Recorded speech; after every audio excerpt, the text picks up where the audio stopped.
પાલનપુરથી અમદાવાદ જતી railway line પર લક્ષ્મીપુરા ગામમાં આવેલી રેલવે ફાટક બંધ કરી દેવામાં આવતા આ માર્ગે પસાર થતા ગામ લોકો અને પશુપાલકો અટવાઈ જવા પામ્યા છે। ત્યારે ગતરોજ લક્ષ્મીપુરા ગામમાં ગ્રામસભા મળી હતી, જેમાં રેલવે ફાટક પર ઓવરબ્રિજ બનાવવાની માંગ કરાઈ હતી। જે માંગને લઈ આગામી 14મી ફેબ્રુઆરીએ વિશાળ રેલી યોજી ગ્રામજનો કલેક્ટરને આવેદનપત્ર આપશે। પાલનપુર અમદાવાદ રેલવે કોરિડોરની કામગીરીને લઈ લક્ષ્મીપુરા ગામે આવેલ વર્ષો જૂની રેલવે ફાટકને બંધ કરી દેવામાં આવી છે। શહેર અને શૈક્ષણિક સંસ્થાઓને સાંકળતી આ ફાટક બંધ થઈ જવાથી ફાટક બહાર ખેતરે ધરાવતા ખેડૂતો અને પશુપાલકોને લક્ષ્મીપુરા ગામમાં આવવા જવામાં ભારે તકલીફો વેઠવી પડે છે। આ ફાટક બંધ થવાથી આજુબાજુના 15 થી 20 જેટલા ગામના લોકો પણ મુશ્કેલીમાં મુકાયા હોય। આ ફાટક પર લોકોની અવરજવર માટે ઓવરબ્રિજ અથવા અંડરપાસ જેવી વૈકલ્પિક વ્યવસ્થા કરવાની માંગ સાથે ગઈકાલે લક્ષ્મીપુરા ગામમાં ચોકમાં ગ્રામસભા યોજાઈ હતી, જેમાં આગામી 14મી ફેબ્રુઆરીએ વિશાળ રેલી યોજી જિલ્લા કલેક્ટરને આવેદનપત્ર આપવાનો નિર્ણય કરાયો હતો।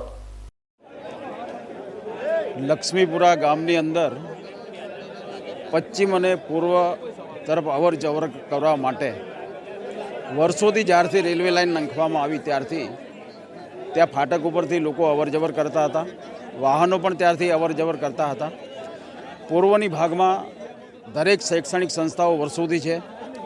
પશ્ચિમ તરફથી વિદ્યાર્થીઓ હોય, ખેડૂતો હોય, ગામના લોકોના ખેતરો છે, દૂધ ભરાવવા માટે ડેરીની પણ વ્યવસ્થા છે।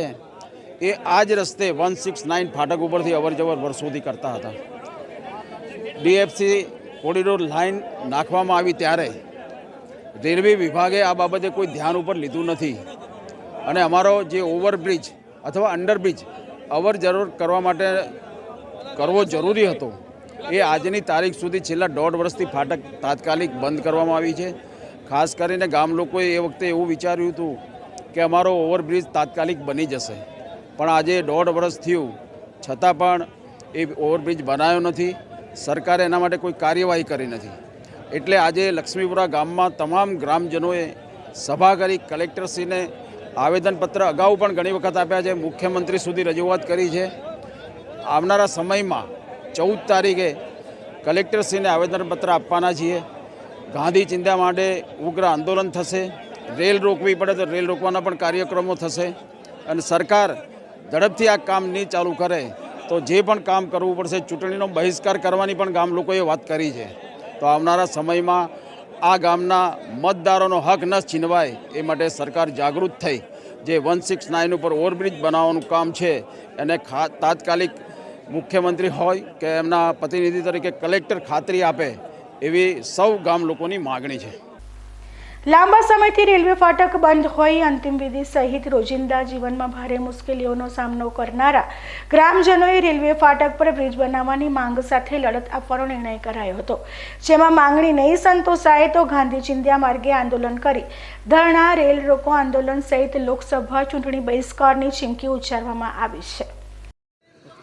લક્ષ્મીપુરાની આજે લક્ષ્મીપુરાની અંદર એક ઓવરબ્રિજ માટે રસ્તા માટેનું એક આયોજન કરવામાં આવ્યું, જેમાં લગભગ 1000 થી 1500 માણસ એકત્રિત થયા અને જેના માટે આપણે પ્લાનિંગ કર્યું કે વહેલામાં વહેલો પુલ બની જાય અને જે અગવડતા પડે છે રેલવે ફાટક અમદાવાદ 169 બંધ છે તેના પર ઓવરબ્રિજ બની જાય અને વિદ્યાર્થીઓ અને આમ પબ્લિકને જે તકલીફ પડે છે એ પણ તકલીફ દૂર થાય એ માટેનું એક રેલીનું આયોજન કરેલ છે। એ તારીખ 14/2/2024ના દિવસે રાખેલ છે, સવારે 9:30 અને ત્યાંથી કલેક્ટરનો શાંતિપૂર્વક આવેદન આપી અને આપણી રજૂઆત કરવાની છે। એ રજૂઆત કરી અને આપણે આપણો ન્યાય મેળવવો છે એ માટેનું આજે પ્લાનિંગ હતું। હજુ અમારી માગણી નહીં સંતોષાય તો ગાંધી ચિંધ્યા માર્ગે અમે આંદોલન કરીશું। પાલનપુરની સિટીની નજીક જે લક્ષ્મીપુરા ગ્રામ પંચાયત વિસ્તાર છે એની સાથે સાથે લગભગ 50%ની અંદર નગરપાલિકા વિસ્તાર પણ ભળી ગયેલો છે। એ લક્ષ્મીપુરા ગામની બંને બાજુએ એક બાજુ ડીસા લાઇન રેલવે લાઇન લાગે છે અને એક બાજુ અમદાવાદ રેલવે લાઇન લાગે છે। અત્યારે અમદાવાદ રેલવે લાઇનમાં કોરિડોરના કારણે ત્યાં અવરજવર કરવા માટેની ફાટક એમને બંધ કરી દીધી છે રેલવે। ત્યાં લક્ષ્મીપુરા ગામને અત્યારે એટલી મોટી મુશ્કેલી ઊભી થઈ છે, એના અનુસંધાને આજે અહીંયા ગામના ચોકમાં ગામ સભાનું આયોજન કર્યું હતું। લગભગ 500 થી 600ની મોટી માનવ ઉમેદની અહીંયા ઉપસ્થિત થઈ છે। એમાં એ નક્કી કર્યું છે કે ભાઈ 14 તારીખના દિવસે મોટી સંખ્યામાં રેલીનું આયોજન કરી અને કલેક્ટરશ્રીને આનું આવેદનપત્ર આપવું એટલા માટે જરૂરી છે કે લક્ષ્મીપુરાના જે વિદ્યાર્થી મિત્રો પૂર્વની સાઈડ જે સ્કૂલો આવેલી છે એની અંદર અભ્યાસ કરે છે, એમને મોટી અડચણ પડે છે. અમારા લક્ષ્મીપુરાના જે કડવા પાટીદાર ભાઈઓ છે એમના લગભગ 100 પરિવાર એવા છે કે જે પૂર્વ બાજુ એમના ખેતર આવેલા છે, જે પશુપાલનનો રોજગાર કરે છે, ખેતીનો વ્યવસાય કરે છે. એ તમામને અહીંયા લક્ષ્મીપુરાના સાથેની ડેરીમાં દૂધ ભરાવવા માટેની કોઈ સામાજિક ધાર્મિક લગ્ન પ્રસંગોમાં અવર જવર કરવામાં ખૂબ જ મોટી તકલીફ પડે છે.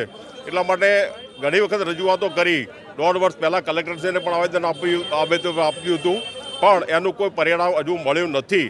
એટલે અમારે હવે અત્યારે આનો ઉગ્ર આંદોલન કરી અને ગાંધી ચિંધ્યા માર્ગે આનો કંઈક ઉકેલ લાવવો પડશે. આના માટે જો જરૂર પડે તો આગામી જે સંસદ સભ્યની જે ઇલેક્શન આવે છે, ચૂંટણી આવે છે, એનો પણ ગામને બહિષ્કાર કરવાની ફરજ પડશે. તો અમારો ખાસ અનુરોધ છે મીડિયા દ્વારા કે ભાઈ આ જ્યાં પણ અવાજ પહોંચે ત્યાં લક્ષ્મીપુરા ગામનો અવાજ પહોંચાડો. જે સરકારશ્રીની જાહેરાત મુજબ ભારતની બધી જ ફાટકો બંધ કરવાની છે. જો ડીસા લાઇનની જે 2 ફાટક છે એ પણ બંધ થઈ જશે તો લક્ષ્મીપુરાના ગ્રામજનો જશે ક્યાંથી?